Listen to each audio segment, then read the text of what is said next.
ये कहानी एक वास्तविक के-पॉप स्टार के अतीत के एक किस्से का रूपांतरण है। मैंने 65 साल की उम्र में के पॉप आइडल के रूप में डेब्यू करने के लक्ष्य के साथ एक ट्रेनी के रूप में अपना जीवन शुरू किया। जिस कंपनी से मैं जुड़ी थी, वह नाबालिग प्रशिक्षुओं के प्रबंधन में बहुत सख्त थी। हमारी कंपनी उन प्रशिक्षुओं के साथ अभ्यास के अलावा कोई भी कार्यक्रम नहीं करती थी जिनका डेब्यू पक्का नहीं हुआ था। यहाँ तक कि आम सामूहिक भोजन भी नहीं होता था और अभ्यास समाप्त होने के बाद हमें तुरंत घर भेज दिया जाता था, इसलिए माता-पिता भी कंपनी पर भरोसा करते थे। अधिकांश प्रशिक्षु अपने डेब्यू तक कम से कम 3 साल की प्रशिक्षण अवधि से गुजरते हैं। मैं भी कोई अपवाद नहीं थी। हर दिन स्कूल के बाद मैं सीधे कंपनी जाती थी और देर रात तक गायन और नृत्य का अभ्यास करती थी। नृत्य अभ्यास हमेशा देर से शुरू होता था, जिसमें ट्रेनर का 1 घंटे का मार्गदर्शन और लगभग 1 घंटे का व्यक्तिगत अभ्यास होता था। इस वजह से नृत्य अभ्यास के समय तक कंपनी के अधिकांश कर्मचारी पहले ही जा चुके होते थे और डांस स्टूडियो के अलावा ज़्यादातर बत्तियां बंद रहती थीं। जब व्यक्तिगत अभ्यास का समय होता, तो डांस स्टूडियो के प्रवेश द्वार के पास हमेशा एक रूखा दिखने वाला पुरुष कर्मचारी बैठा रहता था।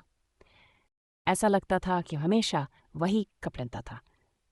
मैंने उसे कभी नहीं देखा था।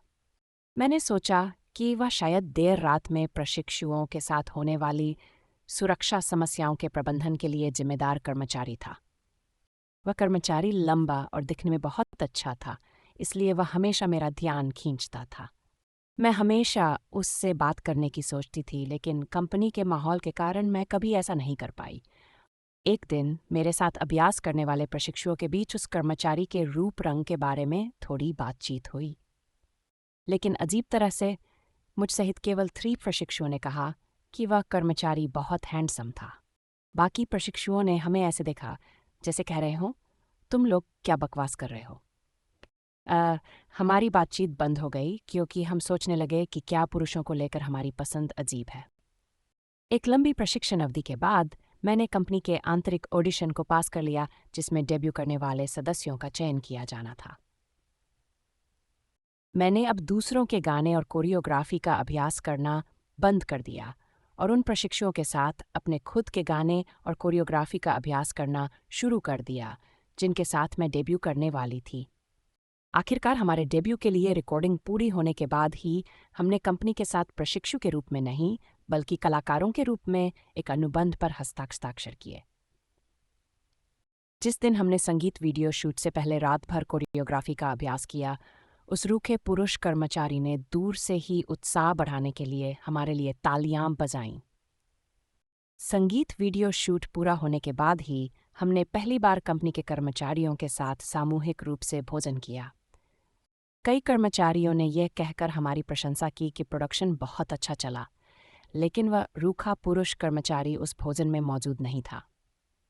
संयोग से जिन प्रशिक्षुओं के साथ मैंने डेब्यू किया, वे सभी वही 3 लोग थे जो इस बात पर सहमत थे कि वह रूखा कर्मचारी हैंडसम था। हम मन ही मन उम्मीद कर रहे थे कि वह हैंडसम और रूखा कर्मचारी कम से कम हमारे साथ भोजन करेगा। इसी बीच हम में से एक ने बात शुरू की।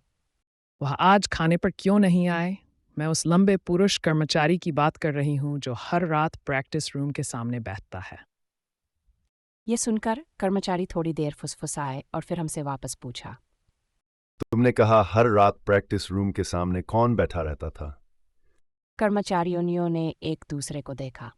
कोई मुस्कुरा नहीं रहा था, कोई सिर नहीं हिला रहा।